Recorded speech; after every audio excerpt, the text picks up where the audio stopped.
E aí, pessoal, tudo bem? Maravilha? Bom, vamos continuar com o nosso conteúdo? Na última aula, a gente viu a teoria e fizemos exercícios de distribuição eletrônica.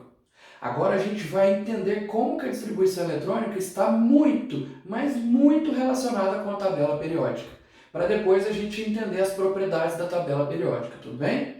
Bom, para isso, eu coloquei um breve histórico aqui, ó, só para a gente saber como que foi produzida a tabela periódica, né? A tabela periódica passou pela mão de um montão de gente, até chegar na forma que a gente conhece hoje. Inclusive, há pouco tempo atrás, ela sofreu modificações, alguns elementos foram descobertos e foram adicionados na tabela periódica.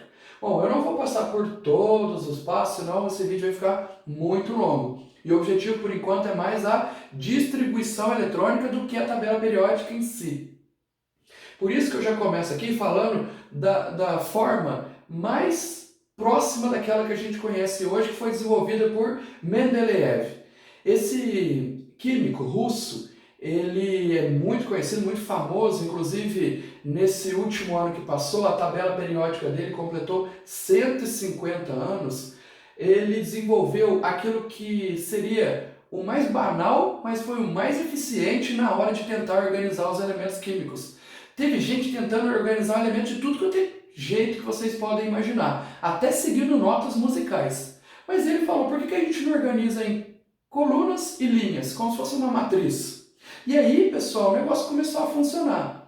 Só uma coisa que não deu muito certo na organização dele é que ele organizou os elementos em ordem crescente de massa e depois começou a criar um pouquinho de confusão, já que a gente fala sobre isso, tá? Mas a tabela periódica dele tinha essa cara aqui. A tabela periódica dele tinha muitas colunas e muitas linhas. Diferente da nossa. A nossa hoje tem bem menos linhas, né? Tem 7 linhas só. A dele tinha 12 linhas, né? Muitas linhas. Só que uma coisa interessante é que ele deixou espaço para alguns elementos que ainda não tinham sido descobertos. Na época dele tinha um número reduzido de elementos, mas ele já previu, ele já pensou que com o tempo, no futuro, o pessoal ia descobrir esses elementos e já deixou ali a casinha deles só esperando. Isso é uma coisa de gênio, né? Bom, esse cara, Moseley, ele organizou a tabela do Mendeleev de uma forma um pouco mais eficiente. Ao invés de ordenar os elementos em ordem crescente de massa, ele organizou os elementos em ordem crescente de número atômico, número de prótons. Por quê? Porque o número atômico é o que define um elemento químico. Mudou o número atômico, mudou o elemento químico. Então não tem nada mais específico para o elemento que o número atômico. A massa, muitas vezes, ela era compartilhada por elementos diferentes. Lembra dos isóbaros? Eram átomos diferentes, mas que tinham a mesma massa. Às vezes eu tinha um oxigênio que tinha uma mesma massa que o nitrogênio. E aí ficava muito confuso quando eu ordenava em ordem crescente de massa. Por isso que esse cara ordenou em ordem crescente de número atômico, número de prótons, o Z. Aí não tinha mais problema, tá bom? Por isso que a tabela periódica nossa agora já tem uma cara muito próxima da dele. A tabela periódica dele é essa daqui, só está faltando uma coisa. O quê? Bom, quem descobriu isso foi esse cara, Glenn Seaborg. Inclusive tem um elemento químico, Seaborg, que é uma homenagem a ele. Tá? É o único elemento químico que foi criado em homenagem a alguém, mas alguém vivo. Tem elementos que são homenagem a alguém, mas alguém que já não está mais presente. Ele é o único que recebeu essa homenagem em vida. Tudo bem?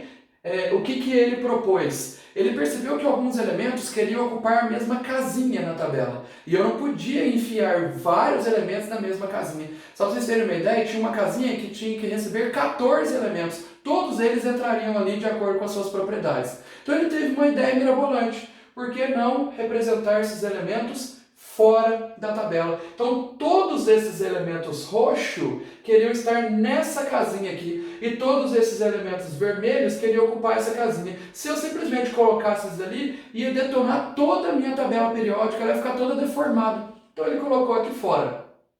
Essa série de elementos roxa é chamada de série dos lantanídeos. E essa série dos elementos vermelhos são a série dos actinídeos. Tudo bem? Então essa é a nossa tabela periódica atual, inclusive com os elementos que foram descobertos no final de 2016. Então ela está bem completinha aí. Maravilha!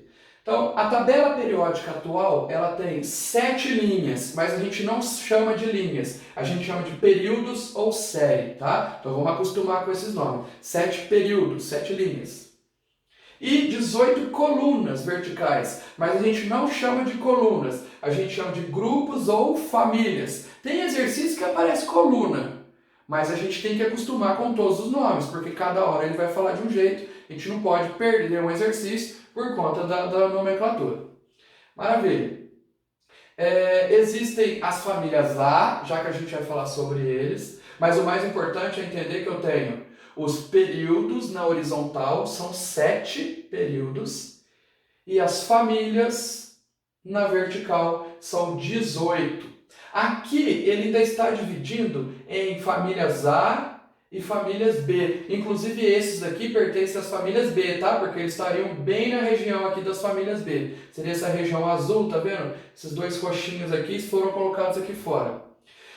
Hoje em dia está caindo um pouco isso, tá? Aí o PAC não usa mais essa distinção de famílias A e famílias B. Ela numera a tabela periódica em ordem crescente, da primeira até a última coluna. Então, de acordo com a IUPAC, eu teria coluna 1, 2, 3, 4, 5, 6, 7, 8, 9, até 18. Só que os elementos que pertencem às duas primeiras colunas e às 6 últimas, e esses elementos que pertencem a essas 10 colunas do meio, têm algumas propriedades diferentes, principalmente no que diz respeito à distribuição eletrônica. Por isso que eu estou dividindo aqui em famílias A e famílias B, já que a gente fala sobre elas. Beleza? Bom, algumas famílias, algumas colunas têm nomes específicos. Só algumas colunas A. As B, as 10 colunas B, nenhuma tem nome específico. Mas algumas colunas A têm nome específico. Quais que são? A 1A é a coluna dos metais alcalinos, a 2A dos metais alcalinos terrosos, a 6A, tá vendo? A 3A, 4A e 5A não tem nome específico. A 6A, calcogênios, a 7A, halogênios e a 8A, que é a última coluna da tabela, é a 18ª coluna da tabela, é a coluna dos gases nobres. Então aqui a gente tem exatamente isso, ó. Olha lá, coluna 1A, metais alcalinos, coluna 2A, alcalinos terrosos, coluna 8A, 18ª, gases nobres, 7A, halogênios, 6A, calcogênios. E a 3A, 4A e 5A? Não tem nome específico, mas para também não ficar tão desprezado assim, a gente diz que é família do e dá o nome do primeiro elemento. Por exemplo, a 3A, o primeiro elemento é o boro, então a gente fala que é família do boro. A 4A, o primeiro elemento é o carbono, então família do carbono. E a 5A, o primeiro elemento é o nitrogênio, então família do nitrogênio. Mas não tem nome específico igual essas daqui. Tudo bem? Bom, como eu estava falando, é importante que a gente entenda que tem dois tipos de elementos na tabela periódica. Os elementos representativos são os elementos das famílias A, 1A, 2A, depois volta aqui 3A, 4A, 5A até a 8A. E os elementos de transição, que são os elementos das famílias B. O interessante é que as famílias B, as colunas B, são 10. Mas a primeira coluna B não é a coluna 1B, é a 3B. E aí a gente não confunde, olha que legal. A primeira coluna é 1A, a segunda coluna é 2A. A próxima coluna, se eu fosse na ordem, seria 1B. Então a terceira coluna seria 1B. Mas a terceira coluna passou a ser a 3B, 4B e aí vai. Até a última coluna, que é a 18, que é a 8A. Tá bom? Bom, elementos representativos e elementos de transição têm algumas diferenças na hora da distribuição eletrônica, algumas propriedades, tá? Que a gente vai ver aqui. O que é transição externa e transição interna? Esses elementos que foram colocados aqui fora, na verdade, era para eles estarem aqui, ó, nessas duas casinhas. Ou seja, era para eles estarem encaixados internamente na tabela. Eu só representei aqui fora porque eles não couberam. Mas é como se eu estivesse enxergando eles aqui dentro. Por isso que eles ficaram sendo chamados de elementos de transição interna. Eles estão aqui dentro.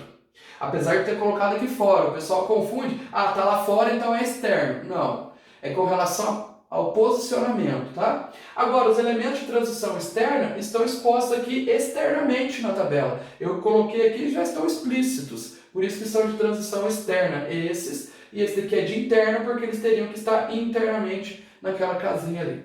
Maravilha.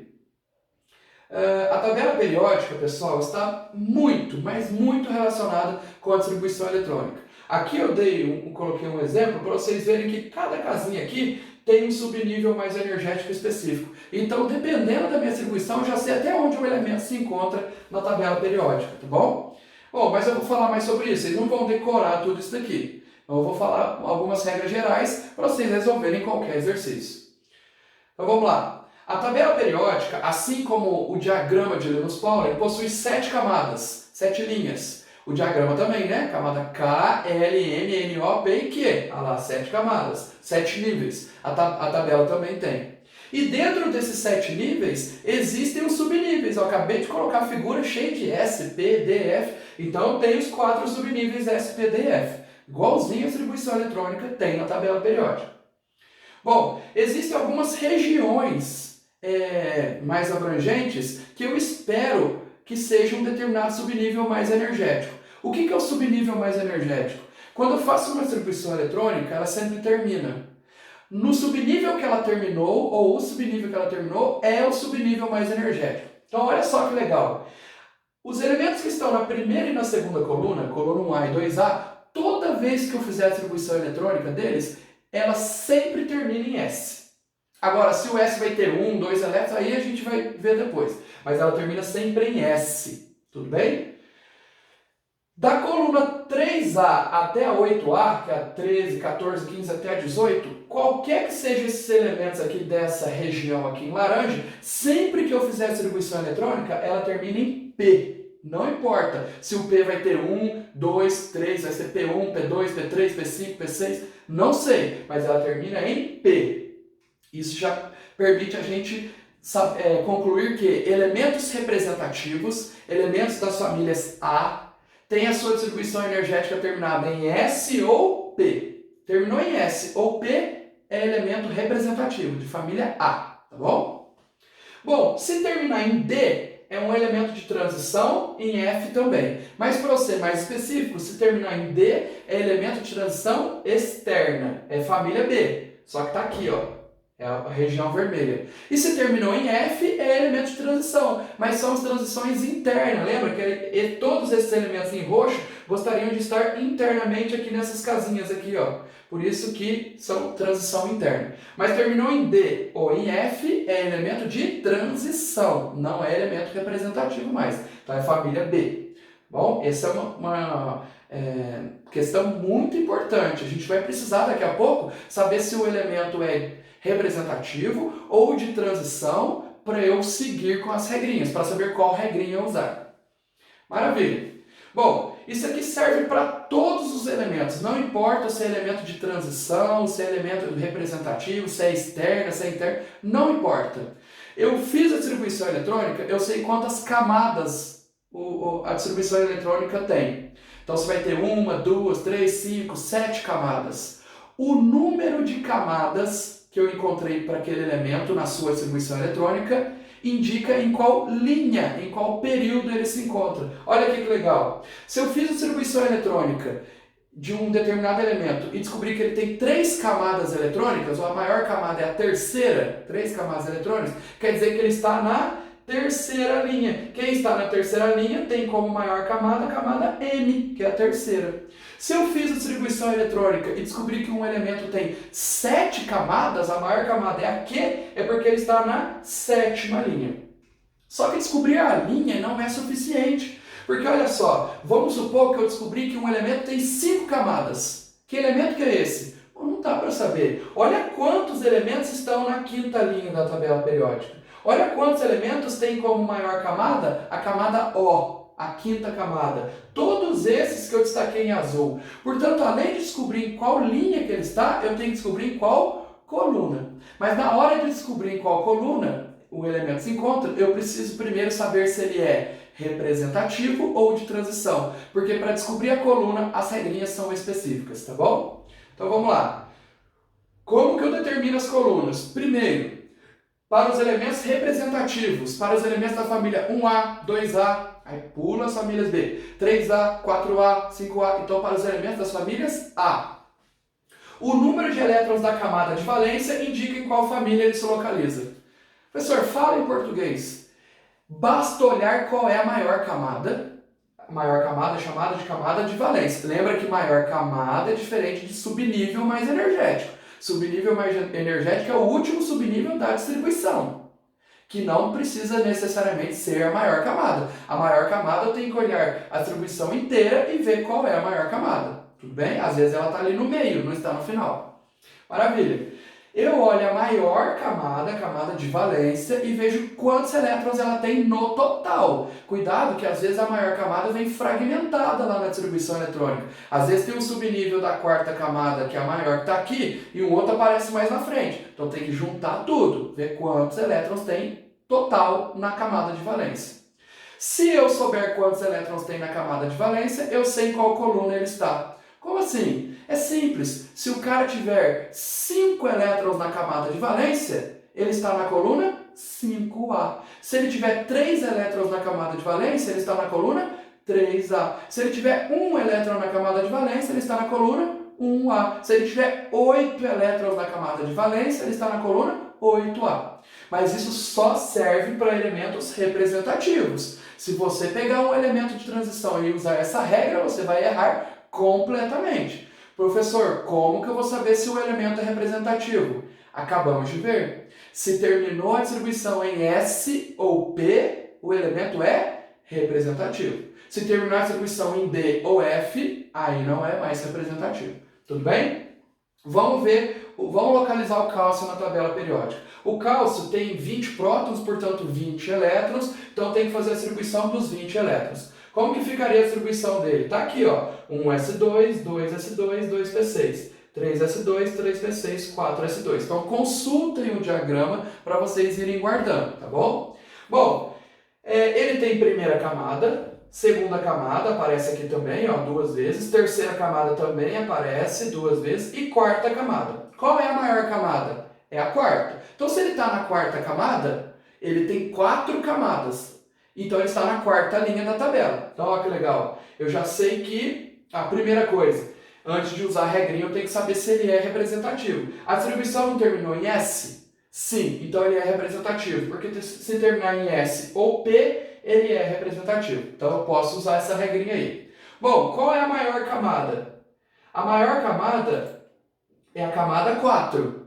Portanto, ele está na quarta linha da tabela. O número de camadas é a linha ou período que esse elemento se encontra. Então, se ele tem 4 camadas, é porque ele está na quarta linha da tabela. Tudo bem? A quarta camada é a N, né? K, L, M, N. Tá bom? E o terceiro passo é determinar o número de elétrons na última camada. Isso só vale se o elemento for representativo. Esse é. Quantos elétrons ele tem na última camada? Quando eu analiso a maior camada, eu vejo aqui o número de elétrons em cima. A maior camada aparece só aqui.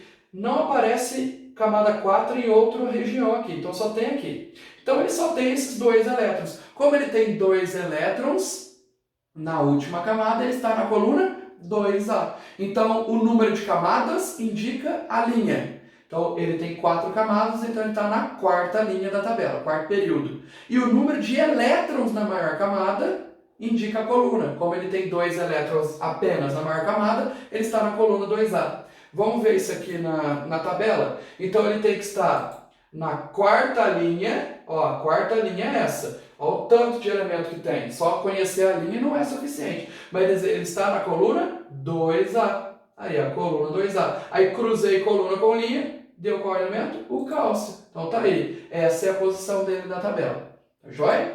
Beleza. Bom, uma relação geral aqui. É esperado que os elementos representativos sempre terminem a sua distribuição de uma maneira específica. Olha como que é simples o raciocínio. Um elemento que está na coluna 1A tem que ter quantos elétrons na última camada?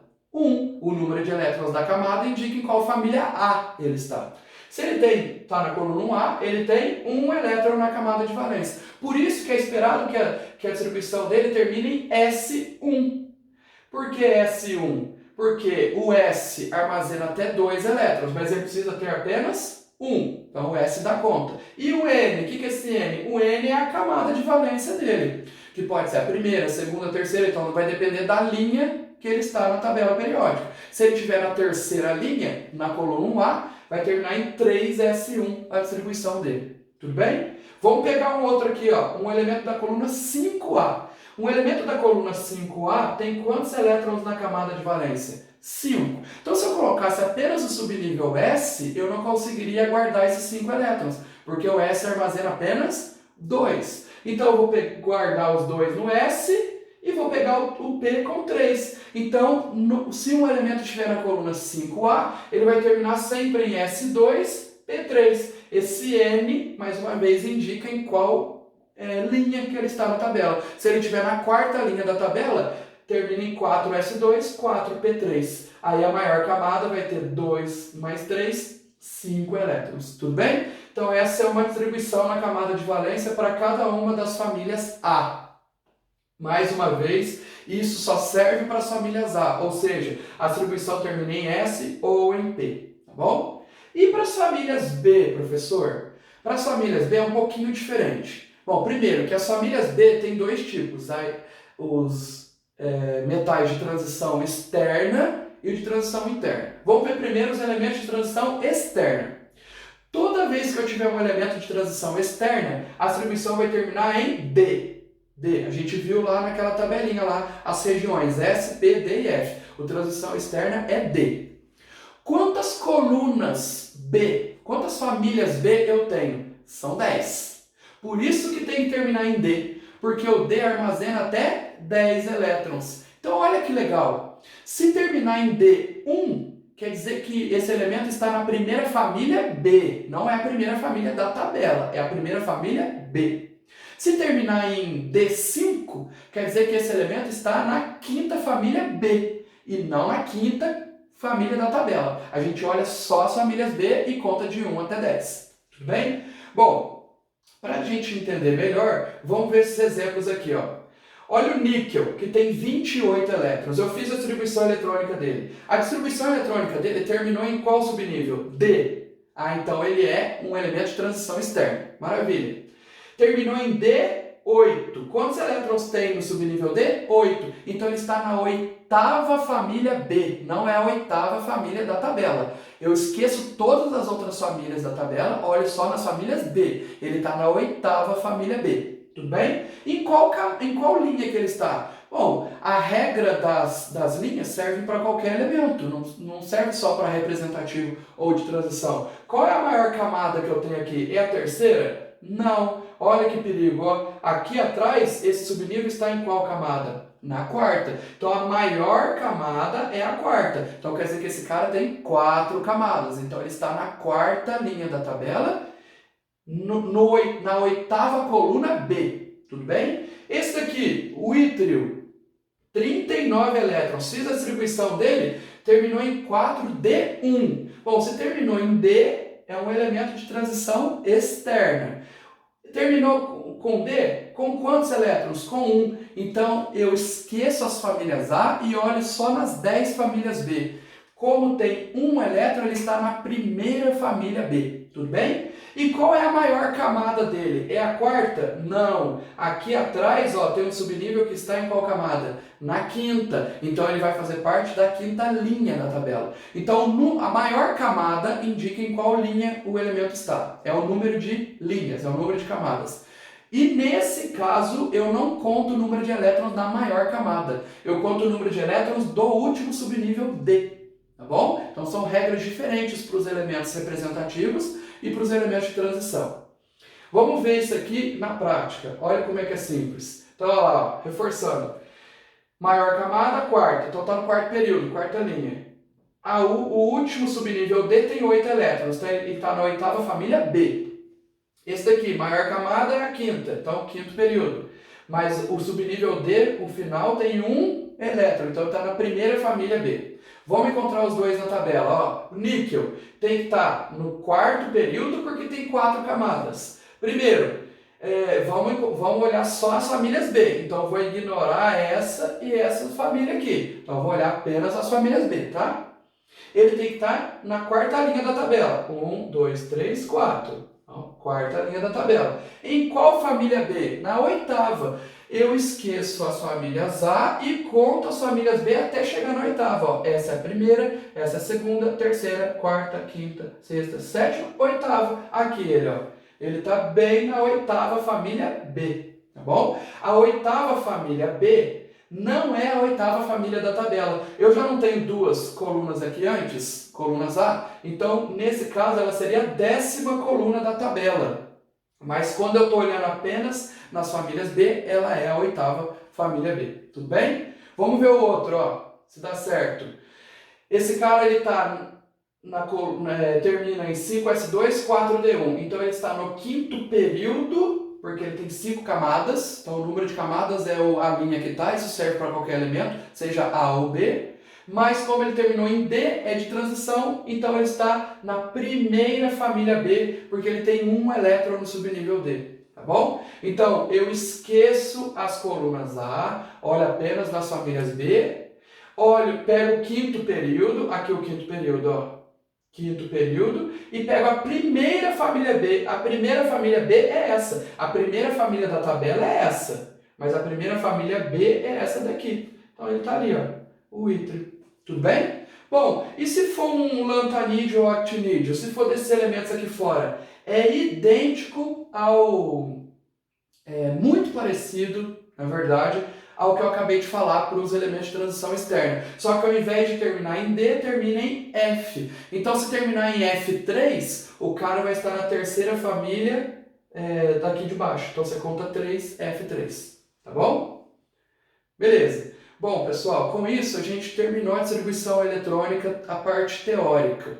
No próximo vídeo eu vou resolver os exercícios da apostila com vocês para a gente reforçar esse conteúdo aqui. Tá bom? Então, se vocês tiverem dúvida, reforcem, dê uma revista nesse vídeo aqui, dá uma olhada de novo, mandem dúvidas no grupo, tá bom? Para a gente tirar essas dúvidas. Tentem resolver os exercícios da apostila sem ver o vídeo que eu vou postar sobre a resolução deles. Depois que vocês resolverem, vocês deem uma olhada para ver o que acertou e o que errou.